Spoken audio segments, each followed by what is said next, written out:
तो यार ये है इस एनिमे का मेन कैरेक्टर जो कि अपनी इस जिंदगी से कुछ ज्यादा ही दुखी था। एक दिन रोज की तरह जब वो अपने ऑफिस से घर जाते हुए रोड क्रॉस कर रहा था तो अचानक ही कार से एक्सीडेंट होने की वजह से उसकी वहीं पर मौत हो जाती है। दोबारा जब उसकी आंखें खुली तो वो एक दूसरे वर्ल्ड में आ चुका था और एक छोटे से बच्चे के रूप में होता है। कुछ सालों बाद जब वो बड़ा हुआ तो वो देखता है कि उसके पास कुछ ऐसी पावर्स आ चुकी हैं जो कि यहाँ के हाई लेवल मैजिशियंस और टॉप रैंकर्स के पास भी नहीं।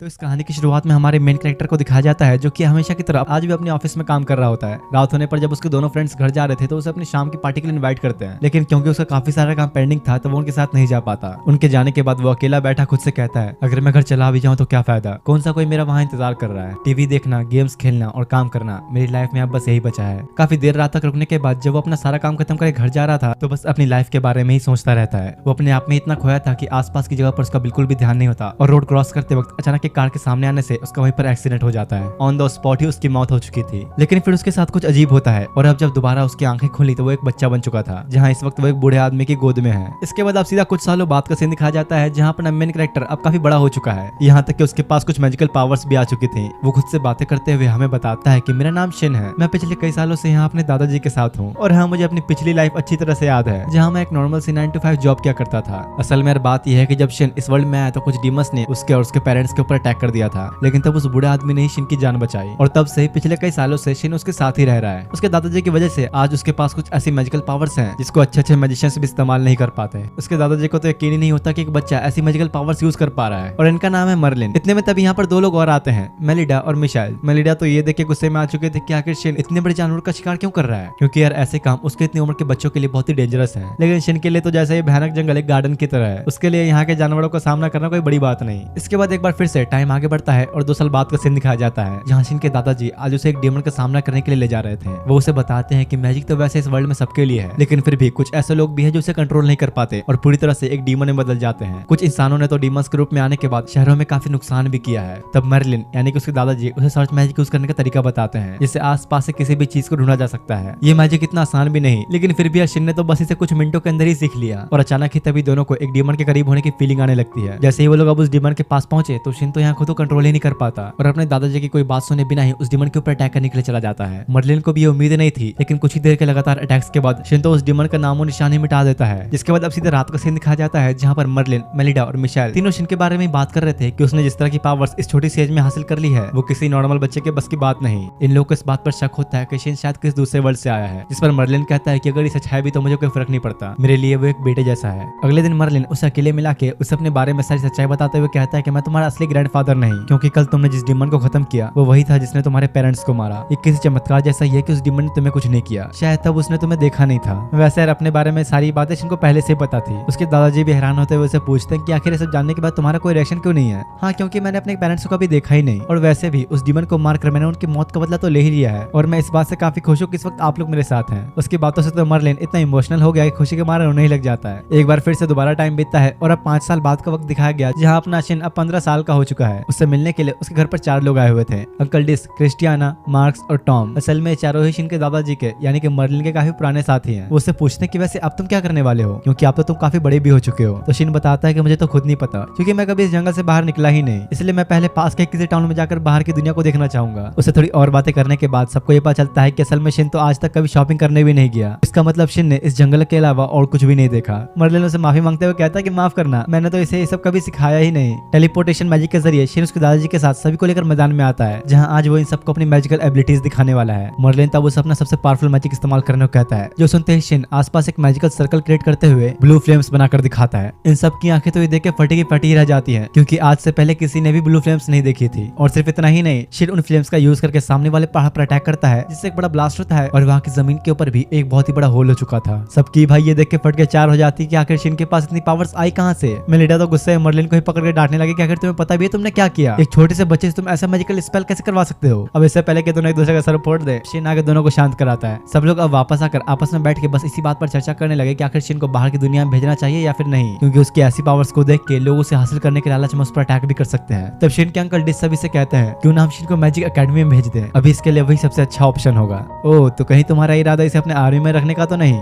नहीं, मैं आपसे प्रॉमिस करता हूँ कि मैं कभी भी इसे अपने साथ शामिल नहीं करूंगा। शिन के पूछने पर अंकल डिस उसे बताते हैं कि मैजिक एकेडमी रॉयल कैपिटल में एक स्कूल है जहाँ टैलेंटेड बच्चों को मैजिक यूज करने का तरीका सिखाया जाता है। उस अकेडमी में काफी दूर दूर से बच्चे भी एडमिशन लेने के लिए आते हैं, तो इससे तुम वहाँ पर काफी सारे दोस्ती बना पाओगे। लेकिन अगर तुम्हें वहाँ एडमिशन लेना है तो एंट्रेंस एग्जाम देना होगा, जो कि काफी टफ होता है। यही बातों बातों में शिन को ये भी पता चलता है कि अंकल डिस असल में सिटी किंगडम के किंग हैं और क्रिस्टियाना रॉयल गार्ड्स के ऑर्डर पर अंकल डिस को प्रोटेक्ट करने के लिए उनके साथ रहती है। और तो और मार्क्स भी काफी हाई लेवल मैजिक डिवीजन का मैजिशियन है। ये सब सुन के अब जब शिन मिशेल के बारे में पूछता है तो वो बताता है कि अभी मैं रिटायर हो चुका हूँ, लेकिन असल में मैं पहले नाइट कमांडर हुआ करता था। शिन सोचता है कि अब यार ये चल क्या रहा है, इतने सालों से मैं इन लोग के साथ था, लेकिन मुझे तो पता भी नहीं कि लोग इतने हाई पोस्ट वाले लोग हैं। लेकिन उसे एक बात नहीं समझ में आती कि आखिर एक किंग उसके दादाजी का दोस्त कैसे बन गया। तो उसके अंकल डिस उसे बताते हैं कि दरअसल सालों पहले जब डिमस ने हमारी कंट्री पर अटैक किया था तब मेरी उम्र काफी कम थी, लेकिन मैं फिर भी किसी की बात न मान के उस डिमस से अकेले ही लड़ने चला गया। उस वक्त अगर मास्टर मर्लिन और मिस मेलिडा मेरी जान बचाने को ना आते तो मेरा मरना तो पक्का तय था। जब से इन दोनों ने मिलकर उस पावरफुल डीमन को हराया, पूरे देश के लोग इन्हें हीरोज मानने लगे और टाइम बीतने के साथ मैं इन लोगों से काफी अच्छी जान पहचान भी हो गई। मतलब कि शिन के दद्दू और दादी जिन्हें अब तक वो नॉर्मल समझ रहा था, वो तो असल में एक टाइम पर इस दुनिया के हीरोज हुआ करते थे। ये सब सुनकर तो उसे खुद के ही होश उड़ जाते हैं कि भाई ये चल क्या रहा है, मुझे ये सब बातें अब पता लग रही हैं। जिसके बाद अगले सीन में दिखाया जाता है कि काफी सालों बाद मर्लिन और मेलिडा शिन के साथ किंगडम में रहने के लिए आते हैं। इन दोनों का घर तो यार किसी आलिशान महल से कम नहीं होता, जहाँ पर काफी सारे वर्कर्स और सर्वेंट्स भी मौजूद थे। सच में अगर ये लोग इतने अमीर है तो अब तक पता नहीं जंगलों में क्यों रह रहे थे। शिन अब सिटी घूमने के लिए बाहर निकलता है, जहाँ पहली बार वो इस वर्ल्ड के लोगों और यहाँ के नजारों को देख रहा था। काफी देर तक घूमते घूमते वो एक गली में पहुंचता है, जहाँ कुछ बदमाश दो लड़कियों के साथ जबरदस्ती कर रहे थे। वो ये देखते ही बस कुछ सेकंड्स के अंदर ही उन्हें अच्छी तरह से पेल देता है। दोनों ही लड़कियां उससे काफी खुश होकर उसे बचाने के लिए थैंक्स कहती है और उनमें से एक की क्यूटनेस पर तो शिन लगभग खो ही चुका था। तीनों ही अब एक कैफे में आते हैं, जहाँ पर इन दोनों का नाम पता चलता है। इस लाल बालों वाली का नाम मारिया और ब्लू वाली का नाम सिसिली है। इनसे बात करने पर शिन को पता चलता है कि ये दोनों लड़कियां भी मैजिक एकेडमी के अंदर एंट्रेंस एग्जाम देने वाली है। वो अब जब दोनों से ही हाथ मिलाकर उन्हें एग्जाम के लिए गुड लक कहता है तो सिसिली का चेहरा बिल्कुल ही लाल हो गया। तो समझ जाओ कि यहाँ कुछ तो गड़बड़ है। बातों बातों में मारिया उससे पूछती है, क्या तुम जानते हो मिस्टर मर्लिन और मिसेस मेलिडा हाल ही में सिटी में वापस लौटे हैं। कितनी खुशी की बात है, मैं तो उनसे मिलने के लिए काफी एक्साइटेड हूँ। ये सुन के तो यार अब तुम लोग भी समझ ही गए होगे कि ये और किसी की नहीं बल्कि अपने शिन के दादा और दादाजी की बात कर रही है। शिन उससे पूछता है किसका मतलब तुम्हें वो दोनों काफी पसंद है।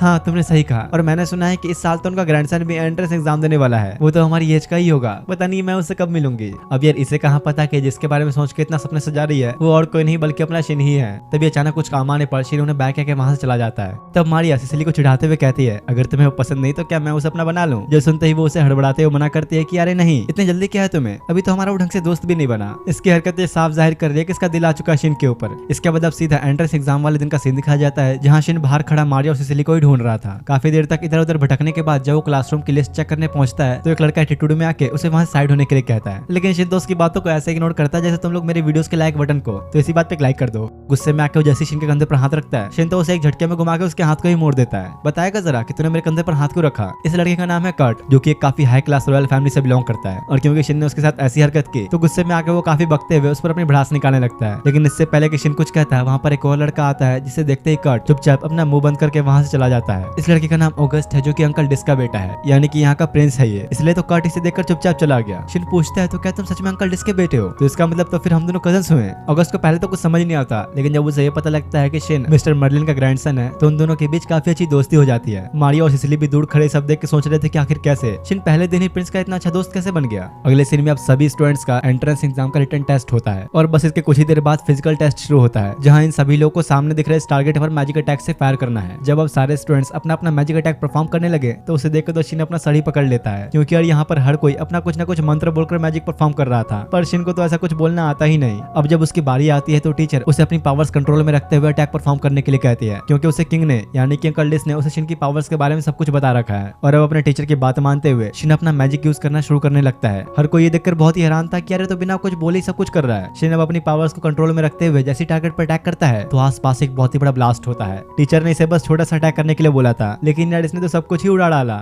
इसके बाद अब सभी टीचर्स की मीटिंग दिखाई जाती है, जहाँ पर सभी लोग शिन के इतना पावरफुल होने के ऊपर ही चर्चा कर रहे थे, क्योंकि उसने एंट्रेंस एग्जाम में टॉप किया है। एग्जाम पास करने के बाद अगले दिन शिन और अगस्त एकेडमी की यूनिफॉर्म लेने जाते हैं। वहाँ बैठे टीचर उसे कहते हैं कि तुम्हारी यूनिफॉर्म पर ऑलरेडी डिफेंस मैजिक यूज कर दिया गया है, तो इसे तुम्हें फिर से करने की कोई जरूरत नहीं। जो सुनते ही शिन एक इवली स्माइल देते हुए सोचता है, अगर मैं इस पे एक बार फिर से अपना वाला मैजिक करूँ तो। टीचर उसे तब बताते हैं कि तुमने एग्जाम में टॉप किया है, इसलिए तुम्हें एंट्रेंस सेरेमनी में एक स्पीच देनी होगी। शिन सोचता है कि यार कहाँ फंस गया मैं, अब मुझे स्पीच भी देनी होगी। वैसे अगर आप ध्यान दे तो प्रिंस ऑगस्ट भी यहाँ पर है, इनके होते हुए भला मैं कैसे स्पीच दे सकता हूँ। तो ऑगस्ट कहता है कि अरे नहीं, ऐसा नहीं है, हमारे इस स्कूल में रॉयल्स और बाकी बच्चों के बीच बिल्कुल भी फर्क नहीं करते, सब लोग बराबर हैं, इसलिए सबको टीचर्स ने जो स्कोर दिए हैं उनके हिसाब से ही काम करना चाहिए। असल में यार बात यह है कि प्रिंस बड़ा चालू है, इसलिए अपने आप को बचाने के लिए शिन को बातों में उलझाकर उसके ऊपर ही सारी जिम्मेदारी सौंप देता है। दूसरी तरफ ये कर्ट काफी गुस्से में आ चुका था और खुद से कहता है, मैं इस क्लास में होने के बजाय एक क्लास में कैसे हो सकता हूँ। और तो और जिस लड़के ने मुझे प्रिंस के सामने शर्मिंदा किया उसने इस एग्जाम को टॉप कर लिया। अब चाहे कुछ हो जाए मैं उससे बदला लेकर रहूंगा। इधर शिन के घर का सीन दिखाया जाता है जहाँ वो अपने यूनिफॉर्म पर पहले से किए गए डिफेंस मैजिक को हटाकर अपना मैजिक लगाने की कोशिश कर रहा था और वो बड़ी आसानी से इसमें कामयाब भी हो जाता है। खुशी के मारे वैसे जोर से चिल्लाने लगा कि जैसे उसने कोई जंग जीत ली हो।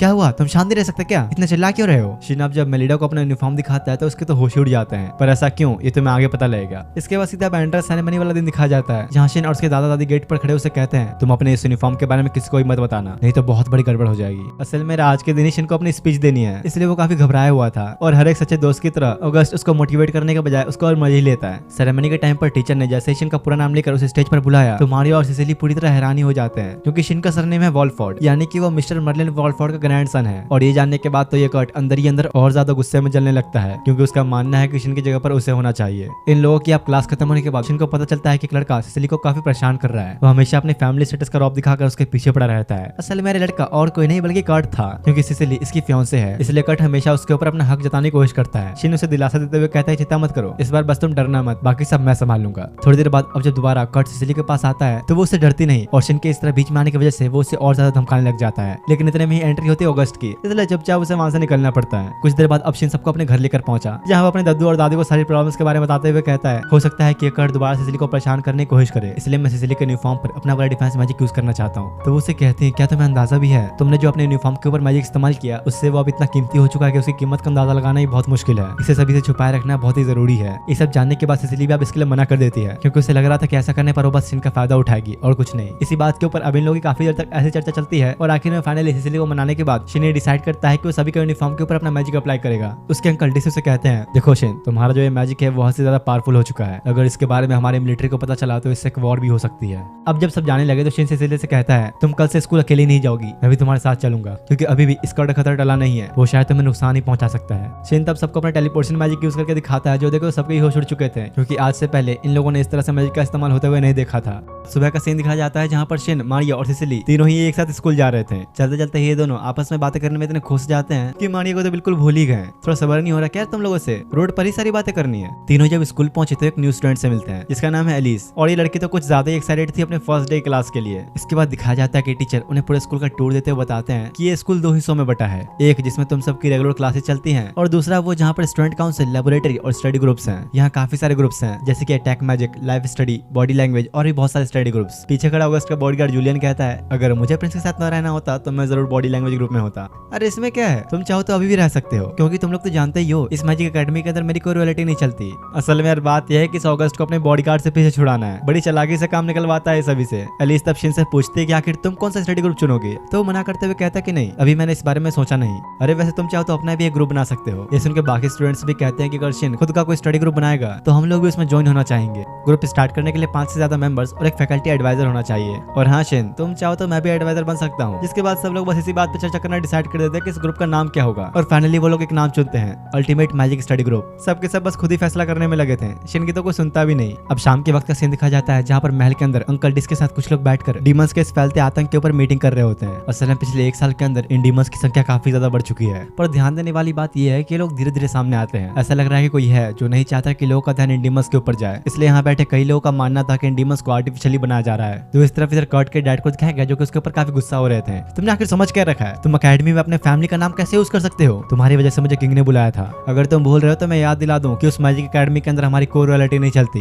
आखिर आप मुझे क्यों डांट रहे हैं, ये सब उस शिन की वजह से हुआ है। अब तो उसने मेरी फियांसे को भी मुझसे दूर कर दिया। कर्ट से सब और बेतुकी बातें सुन के उसके डैड उसे एक पंच मार के वहीं पे सुला देते हैं और उसकी हरकतों की वजह से सजा के तौर पर उसे ले जाकर एक रूम में बंद करवा देते हैं। इसके बाद अगले दिन अकेडमी में इन सबको भी ये बात पता लगती है कि कर्ट के डैड ने उसे एक रूम में बंद करवा दिया है। तुम लोग को इसके बारे में कुछ पता है क्या कि कर्ट ऐसे बर्ताव क्यों कर रहा है। तो अगस्त के दोनों बॉडीगार्ड थॉर और जूलियन उसे बताते हैं कि हम लोग कर्ट के साथ मिडिल स्कूल में थे, उस टाइम उसका बर्ताव ऐसा बिल्कुल भी नहीं था, लेकिन जब से उसने मिस्टर स्ट्रॉन्ग के लैब में जाना शुरू किया तब से ही वो इस तरह घमंडी हो गया है। दरअसल बात यह है कि काफी सालों पहले मिस्टर स्ट्रॉन्ग को उसके एम्पायर से निकाल दिया गया था, लेकिन तब उसे हमारी अकेडमी में एक टीचर के तौर पर ट्रांसफर किया गया और जो भी स्टूडेंट उसे अच्छा लगता है वो उसे अपने लैब में बुलाता। हम लोग इसलिए नहीं गए क्योंकि हमें कुछ ठीक नहीं लगा, लेकिन कर्ट का तो वहाँ रेगुलर आना जाना था। वैसे तो स्ट्रॉन्ग ब्लाइंड है, कुछ देख नहीं सकता, पर अपनी आंखों पर उसने किसी तरह के स्पेशल ग्लासेस लगा रखे हैं जिससे वो आसपास की हर एक चीज को देख पाता है। दूसरी तरफ यहाँ कर्ट के घर का सीन दिखाया जाता है जहाँ पर मिस्टर स्ट्रॉन्ग आया हुआ कर्ट से मिलने के लिए। दरअसल उसकी मॉम ने ही इन्हें बुलाया ताकि वो ये जान सके कि आखिर उनके बेटे को हुआ क्या है। इसके बाद स्ट्रॉन्ग कर्ट के पास आके उसे कहता है, मैंने कहा था ना ऐसा कुछ भी नहीं जो तुम हासिल न कर सको,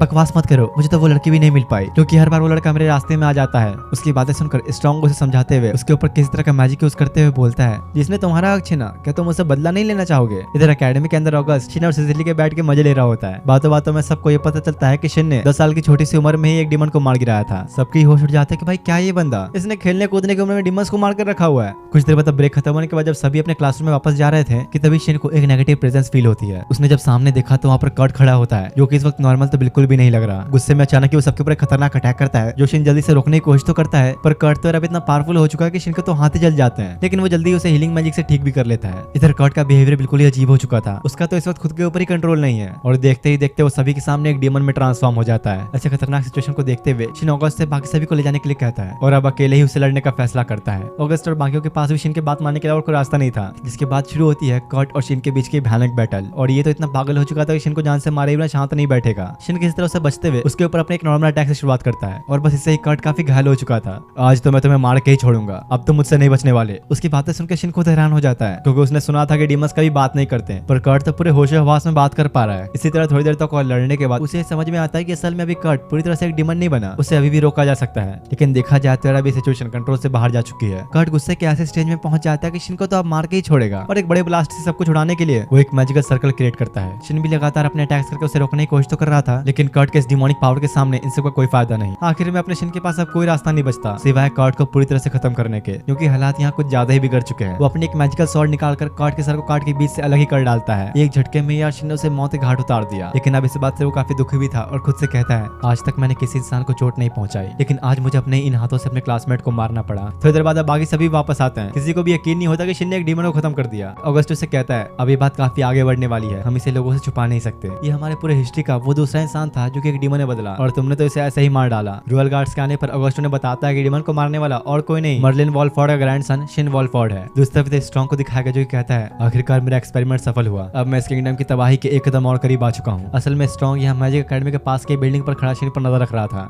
मुझे एक बात बताओ, किसी के लिए भी डिमोनॉइड बनना इतना आसान है क्या? असल में जो भी इंसान डिमोन बदलता है उसे डिमोनॉइड कहा जाता है। शिन के पूछने पर बाकी सभी स्टूडेंट्स उसे बताते हैं कि पहली बार जब एक इंसान डिमोनॉइड बना था तो वो काफी हाई लेवल का मैजिशियन था जिसका उसे खुद की पावर्स के ऊपर बिल्कुल भी कंट्रोल ही नहीं था। और देखा जाए तो कर्ट का डिमोन बदलना कोई नॉर्मल बात नहीं, क्योंकि वो तो एक मैजिक स्कूल में ही था, सभी की तरह एक नॉर्मल स्टूडेंट ही था। क्या ऐसा हो सकता है कि डीमंस को कोई आर्टिफिशियली बना सके? क्योंकि मेरे दादाजी ने बताया था कि जब कोई इंसान डीमन बनता है तो वो अपने सारे होश खोकर बस चिल्लाता ही रहता है, लेकिन कर्ट तो मुझसे लड़ते वक्त बात कर पा रहा था और थोड़ा होश में भी था। ऐसा लगता है कि शायद वो किसी ह्यूमन एक्सपेरिमेंट का हिस्सा था, पर किसी को भी शिन की बातों पर उतना कोई यकीन नहीं होता और न ही कोई इस पर ज्यादा ध्यान देता है। अब जब ये सारी बातें बताने के लिए शिन अपने दोस्तों के साथ घर पहुंचा तो देखता है कि अंकल डिस भी यहाँ है। असल में बात यह है कि शिन ने एक डिमोनॉइड को मार गिराया, इसलिए उसके अंकल डिस उसके दादू और दादी को बताने आए थे कि शिन को फर्स्ट ऑर्डर ऑफ मेरिट का इनाम मिलेगा। वो भी खुद सुनकर हैरान था और पूछता कि भला अब इसकी क्या जरूरत। साथ ही उसके दादाजी भी इस बात से खुश नहीं होते क्योंकि वो नहीं चाहते कि शिन को किसी भी पॉलिटिकल मामले में डाला जाए। तो अंकल डिस उन्हें कहते हैं, तुम दोनों तो जानते ही हो, सालों पहले जब एक डिमोनॉइड आया था तो पूरा शहर खत्म होने के कगार पर आ चुका था और अभी के हालातों को देखकर मुझे ऐसा लग रहा है कि वैसा दोबारा भी हो सकता है। लोगों तक ये बात पहुंच गई है कि एक बच्चे ने डिमोनॉइड को हराया। आपके ग्रैंडसन ने वो किया है जो आज से आपने काफी सालों पहले किया था और आपको भी इसके लिए अवार्ड तो मिला ही था, इसलिए हम लोगों को भी शिन को एक अवार्ड देना चाहिए, नहीं तो लोगों के बीच बात बिगड़ सकती है।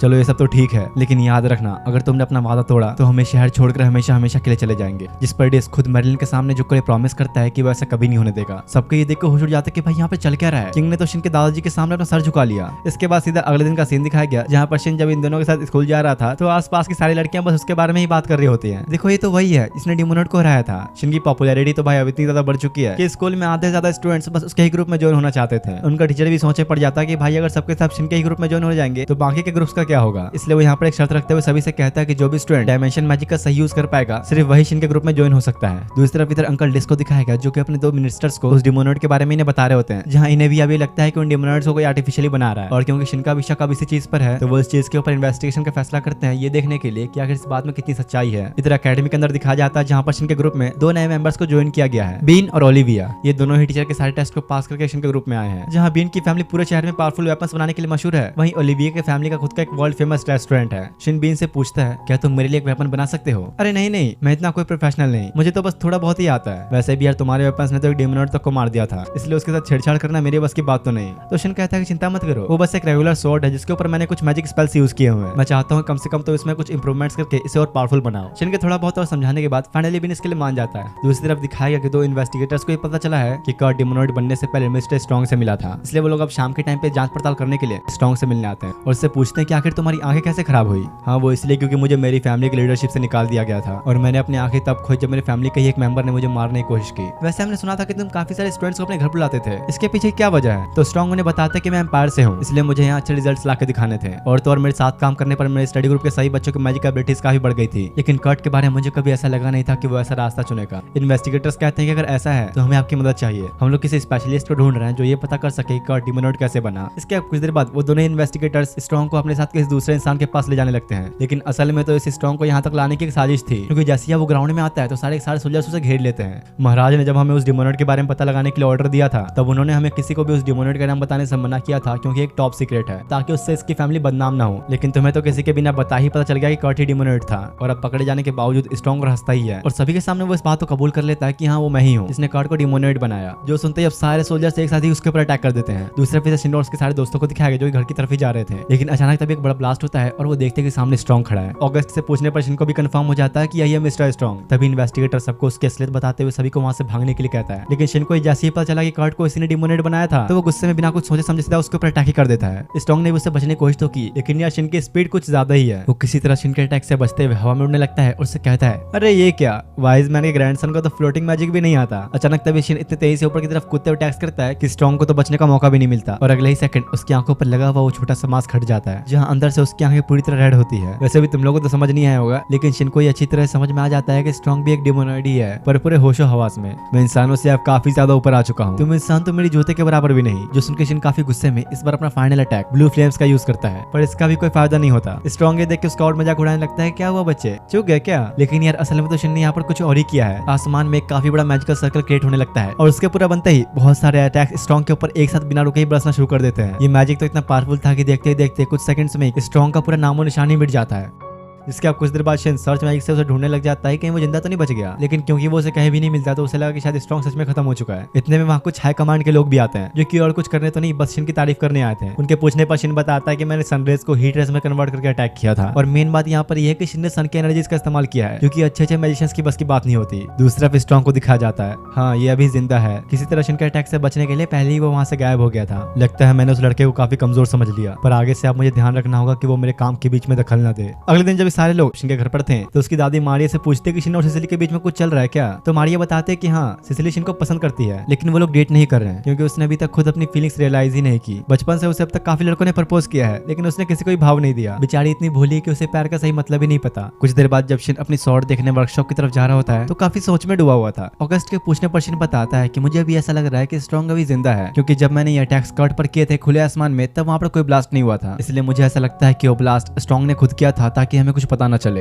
इस पर ऑगस्ट से कहता है वहाँ तुम्हें जो भी वेपन पसंद है तुम ले सकते हो, हम लोग तुम्हें वो दिलाएंगे, क्योंकि अगर सच में स्ट्रॉन्ग जिंदा है तो तुम्हारे अलावा उसे कोई और नहीं मार सकता। इसके बाद जब ये सब बीन के वर्कशॉप में उसके डैड के पास उससे मिलने पहुंचे तो वो कुछ काम में लगा होता है, इसलिए बीन के ऊपर चिल्ला देता है कि मुझे डिस्टर्ब मत करो। लेकिन जैसे ही ऑगस्ट को उसने अपने सामने देखा तो खुद अपने घुटनों पे बैठ के उससे माफी मांगने लगता है। तो ऑगस्ट उन्हें बताता है कि यह शिन वॉलफॉर्ड वाइज मैन मर्लिन का ग्रैंडसन, और आपको इसके लिए एक पावरफुल वेपन तैयार करना है। ये सुनकर तो बीन के डैड हैरानी हो गए, क्योंकि उन्हें याद आ जाता है कि ये तो शिन है जिसने डिमोनॉइड को हराया था, और वो खुशी खुशी उसके लिए वेपन बनाने के लिए तैयार हो जाता है। दूसरी तरफ एम्पायर के इंपीरियल कैसल के अंदर दो लोगों को बात करते हुए दिखाया जाता है, जहाँ जेस्ट नाम का ये आदमी दूसरे को बता रहा था कि किंगडम के अंदर मेरा एक स्पाई है। उसी से मुझे खबर मिली है कि हाल ही में कुछ डिमोनॉइड्स ने किंगडम में अटैक किया है। अच्छा ऐसी बात है, फिर तो किंगडम पर कब्जा करने के लिए हमें इससे अच्छा मौका नहीं मिलेगा। इधर वर्कशॉप से बाहर आने पर शिन सबसे ऊपर वाले फ्लोर पर देखता है, जहाँ पर काफी सारी एक्सेसरीज मिलती हैं। वो सोच रहा था कि क्यों ना वो सिसिली के लिए भी कुछ ले ले, लेकिन सिसिली तो इधर मनी मन अपने सपने साथ जाने लगी कि कहीं शिन उसे रिंग तो नहीं देने वाला। ये बात को आगे बढ़ाने के लिए कुछ रोमांटिक आइटम, पर शिन तो यार सोच रहा था कि वो किसी मैजिकल वेपन को लेकर उसके ऊपर अपना डिफेंस मैजिक कर दे। इस वर्ल्ड में आने के बाद इसे मैजिक के अलावा और कुछ सोच ही नहीं रहा। बेचारी सिसिली के सपने भी तोड़ दिए इसने। कुछ देर बाद जब वो दोनों शॉप में जाते हैं तो देखते हैं कि यहाँ पर काफी सारी रिंग भी मिल रही है, इसलिए मौका न गवाते हुए फाइनली वो उसे एक रिंग लेकर पहना देता है। माहौल तो यहाँ ऐसा बन चुका है कि जैसे दोनों की एंगेजमेंट चल रही हो। इसके बाद सीधा अवार्ड सेरेमनी वाले दिन का सीन दिखाया जाता है, जहाँ पर शिन को अवार्ड देने के लिए बुलाया होता है। शहर के काफी सारे लोग भी इस अवार्ड सेरेमनी में आए हुए थे। किंग उन्हें बताता है कि मैंने अपने दोस्त वाइज मैन मर्लिन से एक प्रॉमिस किया था कि कभी भी मैं शिन को पॉलिटिक्स या मिलिट्री के साथ जोड़ने की कोशिश नहीं करूंगा। अगर उनसे मेरा ये वादा टूटेगा तो वो लोग सिटी को छोड़कर हमेशा हमेशा के लिए चले जाएंगे, इसलिए आप सभी लोग भी इस बात का खास ध्यान रखें। सेरेमनी खत्म होने के बाद जब मारिया, शिन और सिसिली स्कूल जाने के लिए बाहर निकलते हैं तो यहाँ काफी सारे लोग शिन को देखने के लिए खड़े उसका इंतजार कर रहे थे। अवार्ड मिलने के बाद तो शिन की पॉपुलैरिटी आसमान छू चुकी है, तो लोगों की भीड़ से बचने के लिए शिन को टेलीपोर्टेशन मैजिक का इस्तेमाल करना पड़ता है। क्लास में आने के बाद वो सभी से कहता है, किंगडम के हालात देखते हुए मैं चाहता हूँ कि तुम सबको मैजिक में लेवल अप करना चाहिए, क्योंकि हो सकता है कि नौबत यहाँ तक आ जाए कि हमें अपने लिए खुद लड़ना पड़े। लेकिन अब इससे पहले कि मैं तुम लोगों को मैजिक सिखाना शुरू करूँ, पहले मुझे ये देखना होगा कि आखिर तुम लोग किस लेवल पर हो। शिन मैजिक से रिलेटेड अपने ज्ञान की सारी बातें उन्हें बताता है, लेकिन क्योंकि अब वो काफी लेवल में ऊपर जा चुका है तो किसी को भी उसकी बातें समझ ही नहीं आती। सबको ध्यान में रखते हुए वो ये तय करता है कि वो इन्हें बिल्कुल शुरुआत से मैजिक सिखाएगा। साथ ही शिन उन्हें अपने मैजिक का एक छोटा सा नमूना भी दिखाता है। उसके इस छोटे से मैजिक में भी इतनी ताकत थी कि सबकी यहीं पर फट के चार हो जाती है। अगर तुम लोग इतने से मैजिक को भी कंट्रोल नहीं कर पाए तो आगे नहीं बढ़ सकते, इसलिए हम लोग अब से रोज प्रैक्टिस करना शुरू करेंगे। दूसरी तरफ स्ट्रॉन्ग को दिखाया गया जो कि अभी एम्पायर में है और जख्मी होने की वजह से हॉस्पिटल में इस वक्त एडमिट है। उसके साथ एक लड़की बैठी होती है जिससे वो कहता है, शायद हमारे एम्पायर में वॉर की तैयारी चल रही है, इसका मतलब जेस्ट ने अच्छा काम किया है, और वो जोर जोर से हंसने लगता है। इधर जब शिन मैजिक की प्रैक्टिस के लिए सबको लेकर अपने घर आया तो उसके दादाजी पूछते हैं कि बोला तुम इस गेट से क्यों आए, तो कहता है कि अब मैं क्या ही बताऊं, कुछ ज्यादा ही फेमस हो चुका हूं मैं। शिन जब मर्लिन को सब बताता है कैसे उसने इन सबको मैजिक सिखाने का फैसला किया है तो मर्लिन सभी के सामने टेलीपोर्टेशन गेट का यूज करके दिखाता है, क्योंकि अब तक सबको ये लग रहा था कि सिर्फ शिन ही ऐसे मैजिकल पावर्स का यूज कर सकता है, लेकिन ऐसा नहीं है। वो कहता है कि अगर तुम लोग चाहो तो शिन जैसी पावर्स हासिल कर सकते हो, बस तुम्हारा फोकस और मैजिक कंट्रोल अच्छा होना चाहिए। कुछ देर बाद पता चलता है कि मर्लिन यानी कि शिन के दादू ने सभी को एक गेट मैजिक इसलिए करके दिखाया था ताकि लोग उसे अलग नजरिए से न देखें, क्योंकि आधे से ज्यादा लोग तो ऐसा ही सोचते हैं कि शिन उनमें से एक है भी या नहीं। इसके बाद अगले दिन का सीन दिखाया जाता है जहाँ पर शिन का वेपन अब बन चुका है। वो जब अब उस स्वॉर्ड में लगे एक बटन को प्रेस करता है तो उसमें से एक ब्लेड निकल के अलग हो जाती है, क्योंकि ये वेपन खास सिर्फ शिन के लिए ही बनाया गया है। ऑगस्ट तब उससे पूछता है कि मैं तुम्हारे जैसे वेपन्स का अपनी आर्मी में यूज कर सकता हूँ, इससे काफी कम खर्चे में एक अच्छी स्वॉर्ड बन जाएगी, इससे खर्चा भी कम होगा और स्वॉर्ड्स भी बन जाएंगे। हमारे किंगडम को अभी इसकी काफी जरूरत है, क्योंकि शायद जल्द ही एक बड़ी वॉर शुरू होने वाली है। ये सुनकर जब अब सब कोई ऑगस्ट से इस बारे में सवाल पूछने लगा कि आखिर ये वॉर क्यों हो रही है, तो वो बताता है कि एम्पायर ने हमारे खिलाफ वॉर की तैयारी शुरू कर दी है। सिचुएशन अगर ज्यादा खराब हुई तो हमें भी इस जंग में जाना पड़ सकता है, लेकिन चाहे कुछ भी हो जाए शिन को वॉर में शामिल नहीं किया जाएगा। देखो भले ही तुम मुझे जाने न दो, पर अगर हमारे लोगों पर मुसीबत आए तो मैं बिल्कुल भी पीछे नहीं हटूंगा। दूसरी तरफ यहाँ अंकल डिस को एम्पायर आर्मी के बॉर्डर पर होने का पता चलता है, इसलिए वो अपने सोल्जर्स को रेडी करवाने का ऑर्डर देता है। इधर यहाँ एम्पायर के किंग को दिखाया जाता है जो कि अपने सोल्जर्स के ऊपर काफी गुस्सा कर रहा था, क्योंकि जेस्ट की खबर के मुताबिक किंगडम में डीमंस के आतंक होने की वजह से वो वॉर करने की हालत में बिल्कुल नहीं। तो आखिर कैसे वो लोग हमारे खिलाफ बॉर्डर पर वॉर करने के लिए तैयार खड़े हैं। किंग जब उन्हें जेस्ट को बुलाने के लिए कहता है तो वो बताते हैं कल रात से जेस्ट और उसकी पूरी टीम गायब हो चुकी है, जो सुन के अब किंग को ये समझ में आ जाता है कि अब तक ये सब कुछ जेस्ट की एक चाल थी। तभी सबको अचानक पता चलता है कि शहर में काफी सारे डीमंस का अटैक हुआ है, पता नहीं कैसे, पर डीमंस की एक बहुत बड़ी आर्मी वहां पर आ चुकी है। तो आप सिचुएशन को देखते हुए किंग सभी सोल्जर्स को वापस बुलाकर उन डीमंस से लड़ने जाने का ऑर्डर देता है। पर दिक्कत यह है कि जहां पर सारे सोल्जर्स वॉर की लोकेशन पर हैं, वहां से उन्हें किंग के पास आने में ही एक दिन से ज्यादा का टाइम लग जाएगा। अब सीन एम्पायर की तरफ शिफ्ट होता है जहां पर यह पता चलता है कि डीमंस का जो अटैक हो रहा है वो किसी और ने नहीं बल्कि स्ट्रॉन्ग ने कराया है। वैसे अभी तो सोल्जर्स को यहाँ लौटने में 2-3 दिन लग जाएंगे, तब तक हम क्यों ना उनको स्वागत के लिए तैयारी कर लें। अब कुछ दिन बाद जब सारे सोल्जर्स किंग के पास वापस आते हैं तो वो उन्हें ऑर्डर देता है कि आज सूरज डूबने से पहले तुम लोगों को सारे डीमंस को खत्म करना है। उनमें से अगर कोई एक भी जिंदा बच गया तो हमारे लिए बहुत ही बड़ा खतरा हो सकता है। अब सभी सोल्जर्स के जाने के बाद उसे पता चलता है कि स्ट्रॉन्ग तो उसके पीछे ही उसकी वाली चेयर पे बैठा हुआ है। वह उसके भागने के सारे दरवाजे बंद करते हुए कहता है, चाहे कुछ हो तुम्हें तो सिर्फ मैं मारूंगा, और एक झटके में ही अपने मैजिक से किंग को वही ब्लास्ट के साथ खत्म कर देता है। कुछ देर बाद अब जब किंगडम की फोर्स एम्पायर के अंदर पहुंची तो वो देखती है कि यहाँ तो सब कुछ तबाह हो चुका है। सामने से उन्हें स्ट्रॉन्ग की आवाज आती है जो उन्हें कहता है, अरे तुम लोग को आने में काफी टाइम लग गया, काफी लंबा इंतजार कराया तुम सभी ने, इसका मतलब हमारे साथ ही वॉर करना तुम्हारी चाल थी।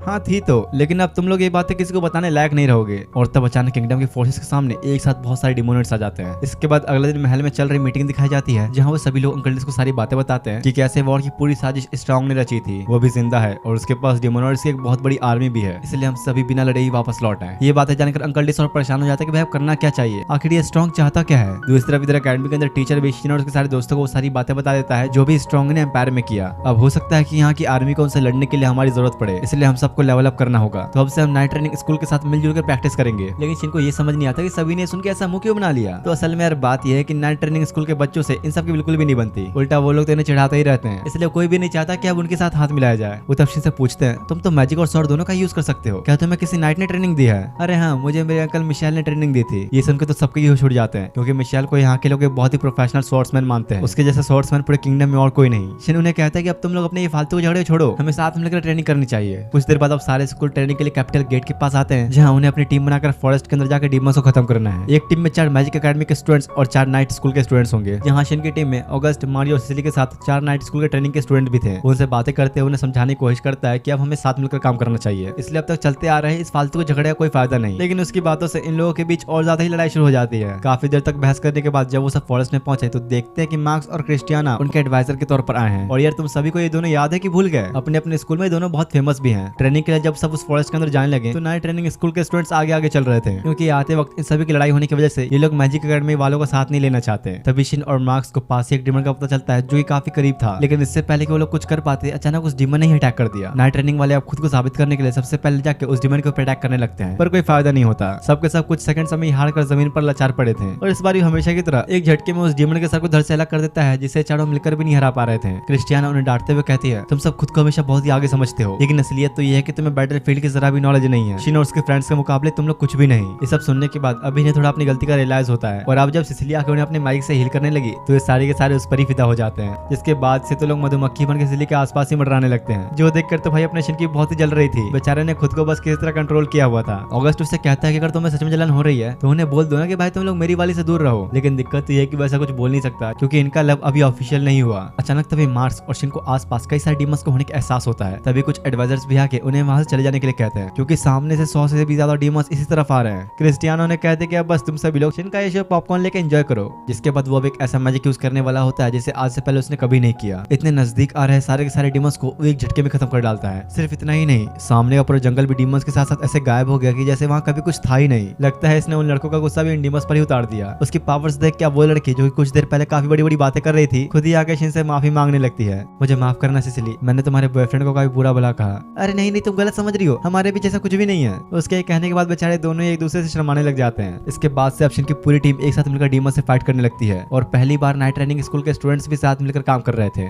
वैसे आखिर बात क्या है? तुम्हारे साथियों की एबिलिटीज तो एक हाई लेवल मैजिशियन से भी ऊपर जा चुकी है। आखिर क्या राज है इसके पीछे? तो शिन बताता है कि ज्यादा कुछ नहीं, ये लोग बस मेरे बनाए नए ग्रुप के मेंबर्स हैं। हम लोग उसी तरीके से ट्रेनिंग कर रहे हैं जैसे कि मुझे मेरे दादाजी ने सिखाया। मार्क्स कहता है कि अगर ऐसा है तो तुम मुझे भी वो सिखा दो जो कि तुमने सिखा, क्योंकि तुम्हारी जैसी पावर्स के सामने तो मैं कुछ भी नहीं। लेकिन ऑगस्ट इसके लिए मना कर देता है, क्योंकि अगर मार्क्स ने शिन की एबिलिटीज सीख ली तो इस तरह शिन का मैजिक मिलिट्री में यूज होने लग जाएगा, जिससे बात बहुत बिगड़ सकती है। तो इस तरफ इधर और भी टीम्स को दिखाया जाता है जो कि अपनी ट्रेनिंग के लिए आए हुए थे, जहाँ जूलियन की टीम के नाइट ट्रेनिंग वाले स्टूडेंट्स तो उससे और जलने ही लगते हैं। शिन की टीम की तरह इन लोगों की आपस में बिल्कुल नहीं बन रही, और इधर एलिस की टीम के सारे नाइट ट्रेनिंग वाले लड़के बस लड़कियों पर लाइन मारने में लगे थे। सबके सब एक नंबर के ठरकी हैं, और तो और ये लोग तो छोटे से डीमंस का भी सामना नहीं कर पा रहे। एक तरह से नाइट ट्रेनिंग वालों के लिए सबसे बड़ा धब्बा है ये। इन सबसे परेशान होकर उनमें से एक लड़की गुस्से में आके उन लड़कों के ऊपर एक बड़ा ब्लास्ट कर देती है। लेकिन उल्टा तो ये चीज अब इन लोगों पर ही भारी पड़ गई। बेचारी तो अपने ही के अटैक का शिकार हो गई थी। ट्रेनिंग खत्म करके जब सब बाहर आते तो शिन काफी उदास था, क्योंकि उसको छोड़कर उसके अल्टीमेट मैजिक स्टडी ग्रुप के सभी मेंबर्स को ग्रेजुएशन के बाद नेशनल सुपरविजन के अंदर एक स्पेशल यूनिट में शामिल किया जाएगा, जो कि डायरेक्ट अगस्त के अंडर होगा। इसलिए शिन को इस बात का बुरा लग रहा है कि उसकी वजह से उसके साथियों को इसमें जाना पड़ रहा है, क्योंकि शिन के ग्रुप के मेंबर्स काफी पावरफुल हो चुके हैं। इसलिए उन्हें आने वाले वॉर में मिलिट्री की मदद के लिए स्पेशल यूनिट में जाना होगा। वो शिन से कहते हैं कि तुम तो फालतू में टेंशन ले रहे हो, हम तो बड़े खुश है कि हम इसमें जाने का मौका मिल रहा है। इसके बाद से अब हर दिन लगातार ऐसे ही अल्टीमेट मैजिक स्टडी ग्रुप के सारे मेंबर्स ट्रेनिंग करते रहते हैं, यहाँ तक कि अब इनकी पावर्स तो प्रोफेशनल मैजिशियंस जितनी हो चुकी है। तब अगस्त सभी को इकट्ठा करके बताता है कि अभी हाल कुछ ऐसे हैं कि एम्पायर में उन डेमोनॉइड्स ने तबाही मचाई हुई है। उन लोगों ने वहाँ के नोबल्स तक को नहीं छोड़ा। ये डेमोनॉइड्स हमारी उम्मीद से भी ज्यादा ताकतवर हैं। अरे तो हम लोग ऐसे ही हाथ पे हाथ धरे बैठे तो नहीं रह सकते ना, हमें कुछ तो करना ही होगा। हाँ, लेकिन अभी दिक्कत यह है कि ये डेमोनॉइड्स बहुत तेजी से बढ़ते ही जा रहे हैं। उनकी संख्या हमारी आर्मी से भी ज्यादा हो चुकी है। ये सब जानने के बाद शिन फैसला करता है कि अगर हम अभी लड़ नहीं सकते तो लगातार खुद को इंप्रूव करने के लिए ट्रेनिंग करते रहेंगे, और इसके लिए हमें एक ट्रेनिंग कैंप में जाना होगा। थोड़ी देर तक सोचने के बाद वो लोग डिसाइड करते हैं कि पास में सिसिली के फैमिली का एक हॉट स्प्रिंग एरिया है, तो हम सब अब वहीं रहेंगे। रात में जब शिन ट्रेनिंग कैंप के बारे में अपने दादू और दादी को बताता है तो वो उसे कहते हैं कि हाँ ठीक है तुम जा सकते हो, लेकिन ये बताओ कि तुम्हारे साथ सुपरवाइजर कौन होगा। तो वो बोलता है कि नहीं, अभी तक हमने किसी सुपरवाइजर के बारे में तय नहीं किया। जो सुनकर मेलिडा बहुत ही गुस्से में उसे कहती है, तुम सारे लड़के लड़कियां एक ही घर में रहोगे, एक ही छत के नीचे, और तुम्हें कोई बड़ा देखने वाला भी नहीं। माफ करना, लेकिन ऐसा मैं नहीं होने दे सकती। तुम लोग अकेले नहीं जाओगे, मैं भी तुम्हारे साथ रहूंगी। देखो बेटा, अगर ये बूढ़ी जाएगी तो मैं पीछे क्यों रहूं, मैं अभी चलूंगा। जिसके बाद अगले दिन अब सब लोग कैंप के लिए निकलते हैं, लेकिन शिन को तो ये चिंता हो रही थी कैंप तक पहुंचने में 2 दिन लग जाएंगे, तो क्या इस गर्मी में ये घोड़े इतना चल लेंगे। मारिया उसे कहती है कि इसकी टेंशन तुम मत लो, उनकी बॉडी पर जो आर्मर लगा है उस पर खुद मिसेस मेलिडा ने मैजिक यूज किया है, तो शायद तुम्हें पता नहीं पर तुम्हारी दादी हर एक चीज का सॉल्यूशन ढूंढ लेती है।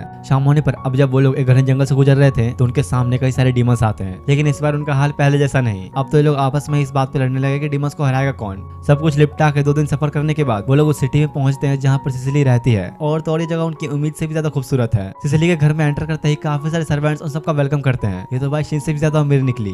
रात में वो हॉट स्प्रिंग में नहाते टाइम सबकी अपनी अपनी अलग मस्ती चल रही थी और इन लड़कियों का तो भाई कुछ अलग ही चल रहा है। अगले दिन से शिन के दद्दू और दादी खुद ही इन लोगों की ट्रेनिंग शुरू करते हैं, जहाँ पर हर कोई पूरी जी जान लगा के मेहनत कर रहा था। कुछ समय बाद अब शिन अपना एक नया मैजिक ट्राई करने वाला होता है, जो कि शायद थोड़ा खतरनाक भी होने वाला है, इसलिए सब उससे बचने के लिए एक बैरियर बना लेते हैं। अब इसे शुरू करते हुए एक बड़ा मैजिक बॉल क्रिएट करके सामने की तरफ तेजी से फेंकता है और इसका रिजल्ट सही में काफी भयंकर था। उसके मैजिकल बॉल की वजह से सामने की पूरी जमीन जल के राख हो चुकी थी। क्या कर रहे हो तुम? आखिर तुमने ऐसा अटैक क्यों किया? प्लीज मुझे माफ कर दीजिए, मुझे खुद नहीं पता था कि ये इतना ज्यादा खतरनाक होगा। वैसे शिन के इतने भयंकर मैजिक अटैक के बाद भी कोई ब्लास्ट नहीं हुआ, मतलब ट्रेनिंग का कुछ तो फायदा हो रहा है। आज की ट्रेनिंग से थक हार के जब सब घर जाने लगे तो ऑगस्ट शिन से कहता है, क्या तुम मुझे अपने टेलीपोर्टेशन गेट से महल ले चलोगे? बात यह है कि काफी टाइम से मुझे डिमोनॉइड से रिलेटेड कोई न्यूज नहीं मिली, इसलिए मुझे थोड़ा जानना है कि आखिर किंगडम में चल क्या रहा है। जिसके बाद अब शिन जैसे ही उसे महल के अंदर लेकर आया तो सामने एक लड़की खड़ी थी जिसका नाम है एली और असल में ये ऑगस्ट की फियांसे है। ये जानने के बाद तो शिन भी हैरान था क्योंकि ऑगस्ट ने कभी किसी को इस बारे में नहीं बताया था। एली उस पर काफी गुस्सा होती है कि आखिर तुम मुझे और मेरे को अकेले छोड़कर कैसे जा सकते हो। इतने में तभी वहाँ पर मे नाम की एक छोटी सी लड़की आती है जो कि असल में ऑगस्ट की छोटी बहन है। दोनों ही जब बेचारे लाचार अकेले ऑगस्ट के ऊपर टूट पड़े तो किंग यानी कि उसके डैड उससे कहते हैं कि तुम इन दोनों को लेकर चले जाओ। वहाँ मिस्टर मेलिन और मिसेस मेलिडा तो होगी ही, तो टेंशन की तो कोई बात ही नहीं है। जिसके बाद ऑगस्ट शाम में अपना सारा काम खत्म करके एली और मे को लेकर कैंप में वापस आता है। सब यहाँ पर एक दूसरे से काफी मस्ती वाली बातें करते हैं, जहाँ बातों बातों में शिन की दादी सभी को उसके बचपन के बारे में बता देती है, जिससे हर कोई उसके ऊपर काफी हंसने लगता है। लेकिन सिसिली को शिन का ऐसा मजाक उड़ाना देखा नहीं गया और सबके सामने वो उससे कहती है, तुम फिक्र मत करो, चाहे तुम जैसे भी हो, मुझे पता है हमारे बच्चे क्यूट होंगे। सिसिली को खुद ये बात थोड़ी देर बाद रियलाइज होती है कि उसने भी सबके सामने क्या बोल दिया और शर्म से लाल होकर जल्दी से वहाँ से भाग जाती है। इसके बाद अब रात होने पर शिन खुद सिसिली को प्रपोज करने के लिए उसके पास जाता है। आज तो भाई ये फुल कॉन्फिडेंस में है। शुरू में तो दोनों ही एक दूसरे से बात नहीं कर पा रहे थे, लेकिन फाइनली शिन अपनी दिल की बातें उसे बता ही देता है। सिसिली भी इसमें काफी खुश हो गई और अपनी फीलिंग कन्फेस कर देती है कि मैं भी तुमसे बहुत प्यार करती हूँ। और यार प्रपोज करने के बाद क्या होता है तो तुम लोग जानते ही हो। तो बस यहाँ भी ये लोग वही करने वाले थे, लेकिन तब उन्हें पता चलता है कि यहाँ तो और भी कई सारे लोग इस मोमेंट को देखने आए हुए हैं। यहाँ तक कि बाशिन के दद्दू और दादी भी पूरी पलटन के साथ मिलकर इन्हें चुपके से देख रहे थे। इतने अच्छे खासे मोमेंट पे सबने पानी फेर दिया। हिम्मत करके शिन सबके सामने अनाउंस कर देता है कि अब मैं और सिसिली ऑफिशियली रिलेशनशिप में है, मतलब वही सोना बाबू बेबी वाला सीन शुरू होगा इनके बीच। अगले दिन जब सुबह सुबह दोनों एक दूसरे से मिलते हैं तो काफी शर्माने लगे। सिसिली उसे कहती है कि क्यों ना तुम मेरे पेरेंट्स से मिलकर उन्हें हमारे बारे में बता दो, फिर हमें किसी से भी छुपना नहीं पड़ेगा। तो शिन भी इसके लिए मान जाता है क्योंकि कभी ना कभी तो ये करना ही था। जिसके बाद अगले सीन में वो अब सिसिली के पेरेंट्स के सामने बैठा होता है। हिम्मत देख रहे हो, कल ही प्रपोज किया और आज शादी की बात करने पहुंच गया। शुरुआत में तो वो भी काफी डर रहा था कि पता नहीं उसके पेरेंट्स ये जाने के बाद उसका क्या हाल करेंगे, लेकिन यहाँ पर इसका बिल्कुल ही उल्टा होता है। सिसिली के डैड तो शिन से बड़े खुश होते हुए कहते हैं कि तुमने क्या खबर सुनाई है, तुम हमारी बेटी से शादी करोगे, इससे अच्छी बात और क्या हो सकती है। मैं तो बहुत ही खुश हूँ, हमारी तरफ से तो पूरी हाँ है। सिसिली की मामू से कहती है, देखो हम लोग नोबल फैमिली से हैं, हमने तुम्हें परमिशन तो दे दी है, लेकिन तुम ऐसे ही सिसिली के साथ डेट नहीं कर सकते। पहले तुम्हें उसके साथ एंगेजमेंट करनी होगी, उसके बाद ही तुम उसे डेट कर सकते हो। इस पर शिन तो पूरा सीरियस होते हुए हाँ कह देता है, काफी जोश में आज। तो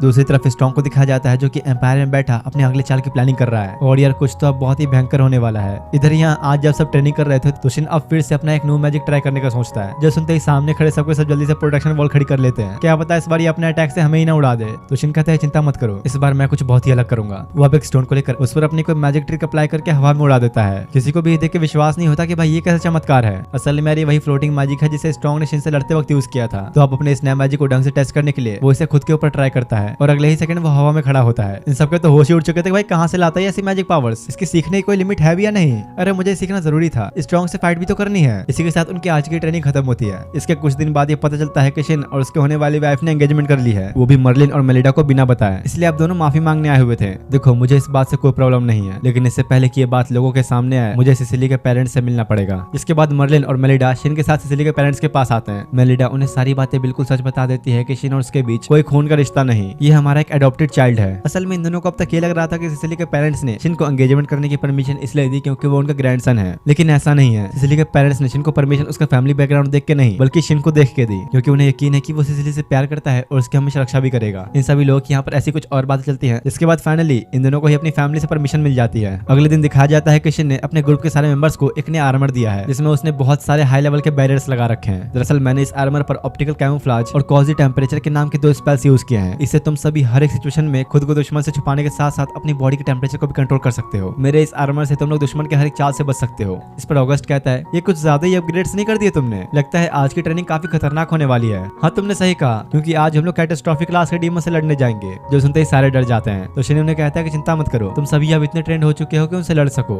इसके बाद अब सभी लोग जंगल में आते हैं, जहाँ थोड़ी देर तक ढूंढने के बाद उन्हें कैटास्ट्रोफिक क्लास डीमंस के पास होने का एहसास होता है। शिन तब सबको समझाता है कि देखो, असल में लायंस के अंदर बहुत ज्यादा पावर्स होती हैं, लेकिन उनकी कमजोरी ये है कि वो बहुत स्लो हुआ करते हैं, इसलिए हम लोगों को उन पर दूर से ही अटैक करना होगा। जिसके बाद अब शिन 5 स्टूडेंट्स को सबसे पहले उनका सामना करने के लिए कहता है, जिसमें सिसिली भी शामिल थी। लेकिन शिन, ये लोग तो हमारे सपोर्टर्स हैं, तो क्या इनको उस डीमन से लड़ने देना सही होगा? चिंता करने की कोई बात नहीं, मुझ पे यकीन करो, ये लोग उसके लिए काफी होंगे। जिसके बाद वो पांचों अब उसका सामना करने के लिए आ चुके थे। धीरे धीरे वो डीमन भी उनकी तरफ चलते हुए आने लगता है। सबके सब अटैक करने के लिए तैयार खड़े थे, और जैसे ही शिन ने उन्हें फायर करने को कहा तो वो सब एक साथ उसके ऊपर टूट पड़ते हैं। इन लोगों की पावर्स अब इस लेवल पर जा चुकी थी कि बस उनके अटैक से आसपास एक बहुत ही बड़ा ब्लास्ट होता है, और उस डीमन का तो उसी वक्त नामो निशान ही मिट जाता है। उन्हें खुद यकीन नहीं होता कि उन लोगों ने कैटास्ट्रोफिक क्लास को हराया। शिन सभी से कहता है, मुझे तो पता ही था कि तुम लोग ये कर लोगे, और जरा सोचो, सिर्फ सपोर्टर टीम में कैटास्ट्रोफिक क्लास को हरा सकती है, तो इसका मतलब ये हुआ कि हमारे मेन यूनिट का हर एक मेंबर अकेले ही ये कैटास्ट्रोफिक क्लास के डीमन को हरा सकता है। और जैसा शिन ने कहा, यहाँ होता भी वैसा ही है, बारी बारी अटैकर टीम के मेंबर्स अकेले ही उस डीमन को हरा देते हैं। ये देखने के बाद शिन कहता है, अब तुम सबका एक लेवल और ऊपर जाने का टाइम आ चुका है। तो अगस्त उसे कहता है कि अरे भाई, इतनी भी जल्दी क्या है, फिलहाल तो अब तेरा टाइम आ चुका है एक लेवल ऊपर जाने का। असल में यार बात यह है कि आज शिन के एंगेजमेंट की पार्टी होनी है, क्योंकि इन लोगों की एंगेजमेंट तो पहले हो चुकी है, तो ये उसी चीज की पार्टी है जिसमें काफी सारे लोग इनवाइट होंगे।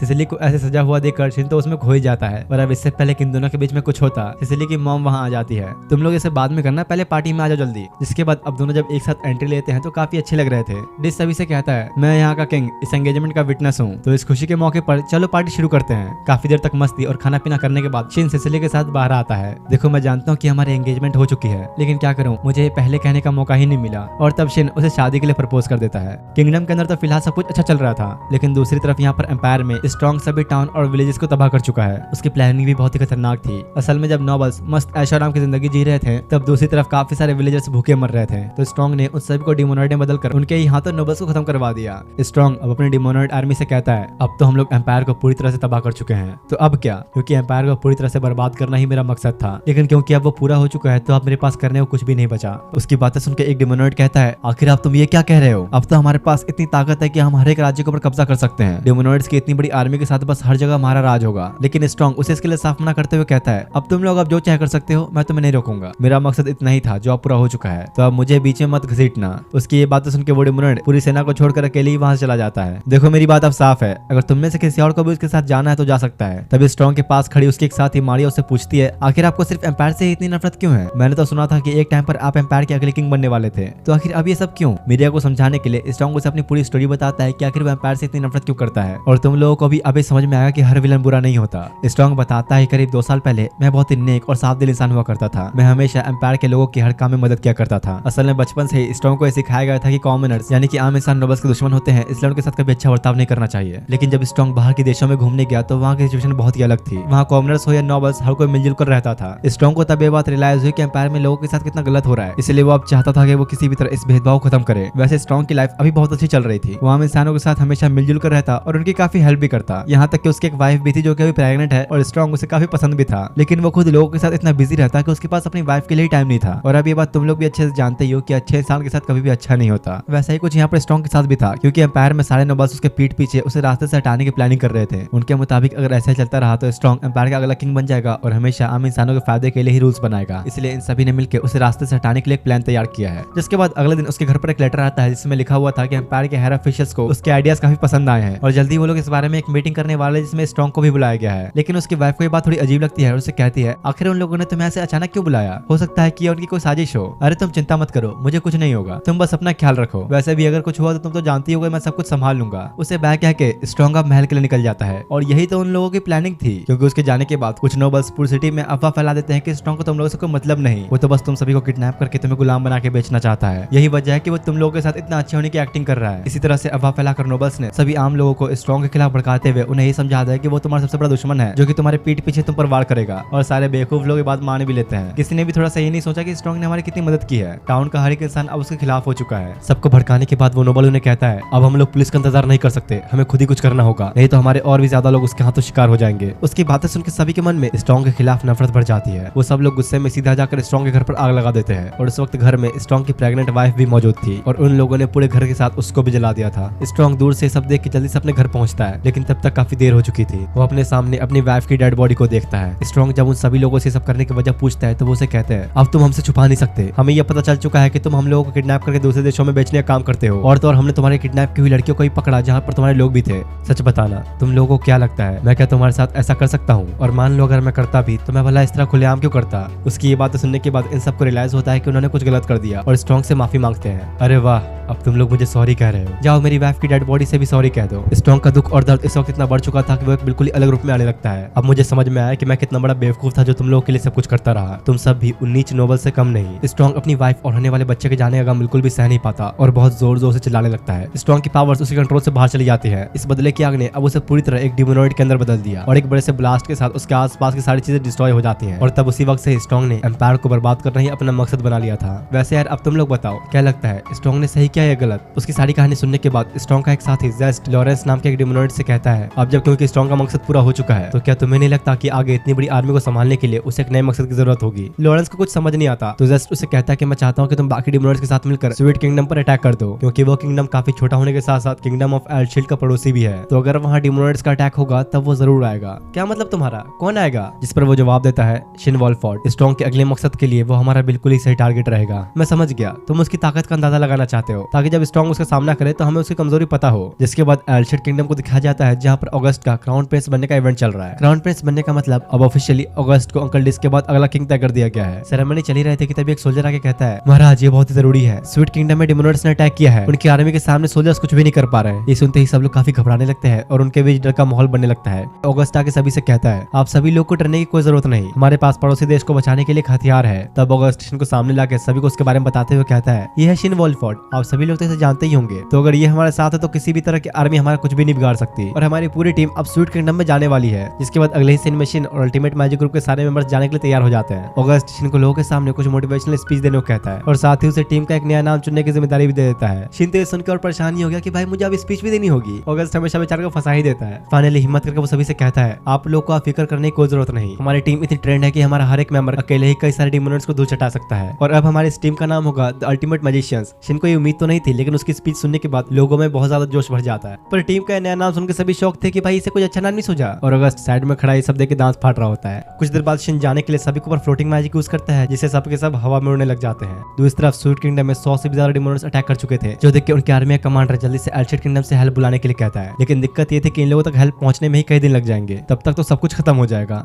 तभी दिखाया जाता है कि उससे किंगडम के अंदर कुछ डिमोनॉइड्स एक माँ और उसके बच्चे को मारने के लिए उनका पीछा कर रहे थे और पकड़ने के बाद जब वो उसे मारने ही वाले थे कि तभी एंट्री होती है अपने मेन कैरेक्टर की जो आते ही कुछ सेकंड्स के अंदर उनके बैंड बजा देता है। और हाँ, ये लोग यहाँ पर इतनी जल्दी इसलिए आ पाए क्योंकि शिन ने फ्लाइंग मैजिक यूज किया था। तो इस तरफ ऑगस्ट स्वीट किंगडम के सभी लोग के सामने आके अनाउंस करता है कि हम लोग आपकी मदद के लिए आए हैं, बस आप सबको हम पर भरोसा करना होगा। ऑगस्ट की थोड़ी बहुत ऐसी और मोटिवेशनल बातें सुनने के बाद सबके अंदर ही काफी जोश भर जाता है। शिन और उसकी पूरी टीम आपस में ग्रुप्स में बढ़कर डिमोनॉइड्स से फाइट करने के लिए निकल जाते हैं जहाँ पर एलिस और ली ने एक साथ मिलकर 2 डिमोनॉइड्स को मार गिराया। दूसरी तरफ यहाँ पर थॉर और जूलियन भी उनसे लड़ रहे थे लेकिन थॉर उनमें से एक को खत्म न करके उसे पूछता है क्या तुम लोग ये सब स्ट्रॉन्ग के ऑर्डर्स पर कर रहे हो? लेकिन वो डिमोनॉइड उसकी बातों को जवाब नहीं देता। तो थॉर उसे और ज्यादा घायल करते हुए कहता है तुम्हें देख के तो ऐसा लग रहा है कि तुम पहले आम लोगों में से ही एक थे। तो वो उसे कहता है कि शायद तुम्हें अंदाजा नहीं, इन नोबल्स ने हमसे कितना कुछ छीन लिया है, हम बस इसे नफरत करने के अलावा और कुछ भी नहीं कर सकते थे। लेकिन अब ऐसा नहीं होगा क्योंकि हमने उन सबको खत्म कर दिया और अब हम लोगों को उनसे भी नफरत है जो हम जैसों की जिंदगी बर्बाद करके शांति से जी रहे हैं। अरे लेकिन इसका मतलब ये थोड़ी ना कि तुम मासूम लोगों की भी जान लोगे। दूसरी तरफ दिखाया जाता है कुछ डिमोनॉइड्स हॉस्पिटल के ऊपर अटैक करने वाले होते हैं लेकिन अभी इस वक्त बीन और ओलिविया इस जगह की रक्षा कर रहे हैं। शुरुआत में तो बीन भी काफी डर रहा था क्योंकि उसने आज से पहले कभी किसी डिमोनॉइड से फाइट नहीं की और उसके डर का फायदा उठाते हुए वो डिमोनॉइड उसके ऊपर अटैक भी कर देता है। लेकिन तभी ओलिविया उसे बचा लेती है। उसे अपने साथ देख के बीन को अब थोड़ी हिम्मत आने लगी और दोनों एक साथ मिलकर फाइट करने लगते हैं। सभी से दूर इधर शिन बिना किसी दिक्कत के सारे डिमोनॉइड्स को बिना रुके बस मारता ही जा रहा था। पीछे से लॉरेंस भी सब छुप के देख रहा होता है और काफी ज्यादा हैरान था। उसने तो कभी सोचा भी नहीं था कि शिन के पास इतनी पावर्स होंगी। थोड़ा और कॉन्सेंट्रेट करके वो शिन कुछ कमजोर ढूंढने की कोशिश करने लगता है लेकिन थोड़ी देर में ही उसे रियलाइज हो गया कि शायद शिन की कोई कमजोरी ही नहीं। तो इस तरफ ऑगस्ट और मारे के सामने वो डिमोनॉइड आता है जिसने कुछ देर पहले स्ट्रॉन्ग के साथ बहस किया था। भूल जाओ बच्चे, तुम्हारा ये कॉन्फिडेंस मेरे सामने काम नहीं करेगा, तुम सब आज ही मरोगे। बस एक बार हमारे हाथ तुम्हारा लीडर लग जाए उसके बाद तुम सब खुद ही भाग जाओगे। वो ऐसा क्या? पर छोड़ो, वो तो देखा जाएगा। लेकिन अभी तो मुझे तुम्हारी बातों से लग रहा है कि तुम ही उन डिमोनॉइड्स के लीडर हो। तो सेम बात तुम पर भी अप्लाई होती है कि अगर मैं तुम्हें खत्म कर दूं तो बाकी सबके सब ऐसे ही भाग जाएंगे। आपस में इस तरह और घंटों तक बहस करने के बाद फाइनली इन दोनों के बीच फाइट शुरू होती है। वो सबसे पहले मारिया को टारगेट करते हुए उस पर लगातार अटैक करने लगता है लेकिन मारिया के पास इस वक्त शिन का दिया हुआ डिफेंस आर्मर था जिससे उसकी चोटी आसानी से हिल भी हो जाती है। वो अब काफी सारे फायर अटैक्स भी उस डिमोनॉइड के ऊपर करने लगती है लेकिन उसके ऊपर उसका कोई असर ही नहीं होता क्योंकि उस डिमोनॉइड के पास एक स्पेशल मैजिकल वेपन था जो कि उसने स्वीट किंगडम के मैजिशियन से छीना है। और क्योंकि अब जब उसे कोई असर हो ही नहीं रहा तो ऑगस्ट और मारिया प्लानिंग करके अलग अलग डायरेक्शन से लगातार अपने अटैक्स करते रहते हैं और उनके काफी देर तक करने के बाद आखिर में उसका वो बैरियर टूट ही जाता है। तभी मौके का फायदा उठाते हुए ऑगस्ट जल्दी से उसे पीछे से वार करके उसे वहीं पर खत्म कर देता है। कुछ देर बाद दिखाया जाता है कि सूट किंगडम के अंदर इस वक्त शिन के दादा और दादाजी भी मौजूद हैं, लेकिन उन्हें लड़ने की कोई जरूरत ही नहीं पड़ रही। शिन की टीम ही इन सब के लिए काफी है। ये सब देखकर तो लॉरेंस के पूरे होश उड़ चुके थे, क्योंकि उसने कभी सोचा ही नहीं था कि शिन के साथ साथ उसके बाकी की टीम मेंबर्स भी ऐसी तबाही मचा देंगे। अपनी हार मानते हुए वो एक ब्रॉडकास्ट के जरिए सारे डिमोनर्स को वापस जाने के लिए कहता है, और दूसरी तरफ सूट किंगडम के बाहर खड़ा जस्ट भी सब देख के हैरान था। इसलिए लॉरेंस की मदद करने के लिए वो अपनी ही साथी मीरा को बुला लेता है, जो कि एक काफी हाई लेवल की डिमोनॉइड है। वो इतनी पावरफुल होती है कि सूट किंगडम के लोहे से बने गेट को एक झटके में ही तोड़ते हुए अंदर एंट्री करती है। इसकी पावर्स का अंदाजा तुम लोग इसी बात से लगा सकते हो कि इतने बड़े लोहे से बने गेट को इसने बस कुछ सेकंड्स में ही पिघला दिया।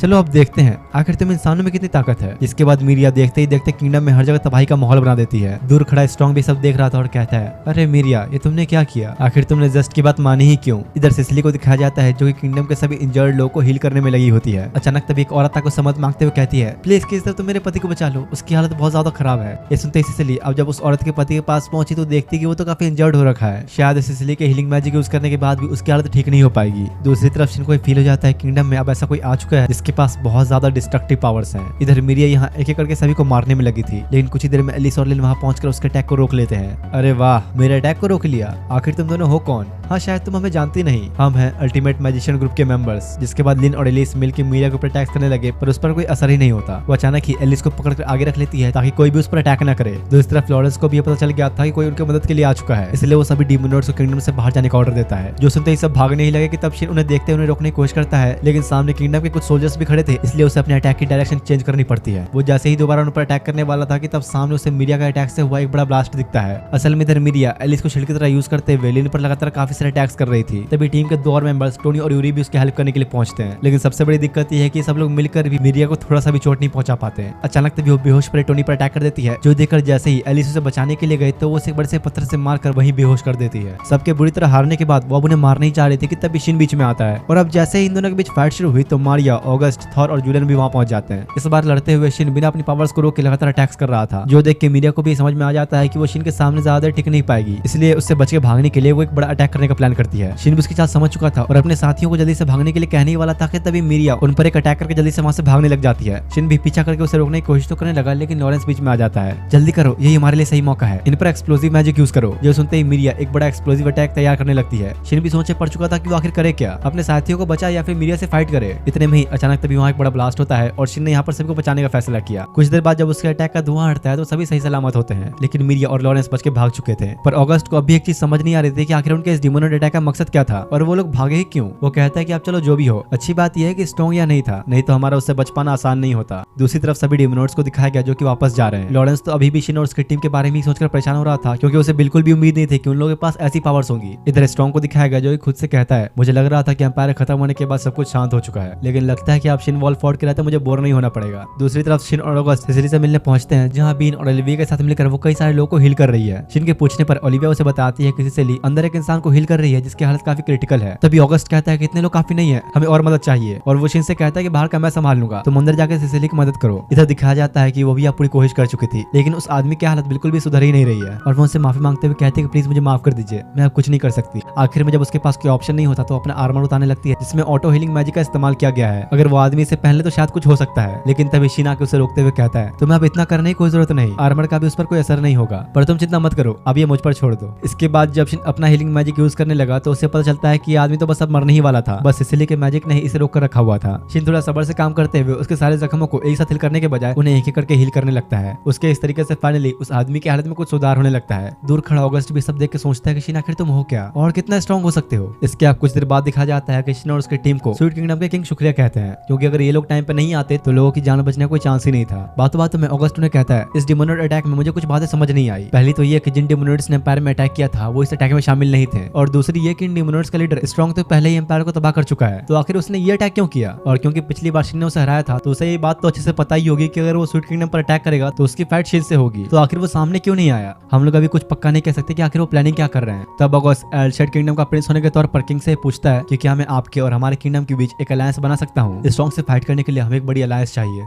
अरे हाँ हाँ क्यों नहीं, मैं जरूर इस बारे में बात करना चाहूंगा, हमें अब मिलकर ही लड़ना होगा। कुछ देर बाद जब वो लोग वहां से जाने वाले होते हैं तो शिन को इस बात का रिग्रेट हो रहा था कि वो लोग मैजिक गेट से किंगडम में क्यों नहीं पहुंचे, उससे और ज्यादा लोगों की जान बच जाती। इसके पीछे की मेन वजह ये थी कि शिन उसी जगह पर टेलीपोर्टेशन गेट का इस्तेमाल कर सकता है जहाँ पर वो पहले गया हो, तो देखा जाए तो इसमें शिन की कोई गलती थी नहीं। इसके बाद अब जब वो सब लोग टेलीपोर्टेशन गेट के जरिए किंगडम में वापस लौटते हैं तो हर जगह खुशी का माहौल होता है, लोग उनकी जीत का जश्न मना रहे होते हैं। तभी ऑगस्ट अपने डैड से कहता है मुझे आपसे कुछ जरूरी बात करनी है। इसके बाद महल में आके वो उनसे पूछता है कि क्या आप मुझे दूसरे देशों के साथ एक बड़ी अलायंस बनाने की जिम्मेदारी देंगे, क्योंकि अब सारे देशों को एक साथ मिलकर फाइट करना होगा। इसके अलावा हमारे पास और कोई रास्ता नहीं। जो सुन के अंकल डिस भी उसकी बात मानते हुए उसे परमिशन दे देते हैं, क्योंकि वो भी ये बात अच्छी तरह से जानते थे कि स्ट्रॉन्ग की आर्मी से अकेले लड़ना बहुत बड़ी बेवकूफी होगी। दूसरी तरफ एम्पायर में बैठे स्ट्रॉन्ग को दिखाया जाता है, जो कि जस्ट मिरिया और लॉरेंस से कहता है सच कहूं तो तुम लोग का ये तमाशा देखने में मुझे काफी मजा आया, लेकिन शायद तुम लोग भूल गए कि मैंने तुम्हें वार्निंग दी थी कि शिनवॉल फोर्ट से दूर रहने में ही तुम्हारी भलाई है। तो जस्ट उसे माफी मांगते हुए कहता है कि प्लीज इस बार हमें माफ कर दीजिए, आगे से ऐसी गलती बिल्कुल भी नहीं होगी। अरे कोई बात नहीं, मुझे भी काफी मजा आया, लेकिन तुम लोग थोड़ा और मेहनत करते तो ज्यादा अच्छा होता। उससे सुनते ही तीनों के डर के हमारे पसीने छूटने लगते हैं कि भाई स्ट्रॉन्ग कहीं उसे मार न दे, लेकिन वो उन्हें बिना कोई सजा दिए ही वहां से जाने लगा और मीरिया से पूछता है हमारा वो दूसरा काम कहाँ तक हो गया। तो वो उसे बताती है कि अभी हमें कुछ पक्के तौर पर पता नहीं चला, हमें इसके लिए वेरिफिकेशन करने की जरूरत पड़ेगी।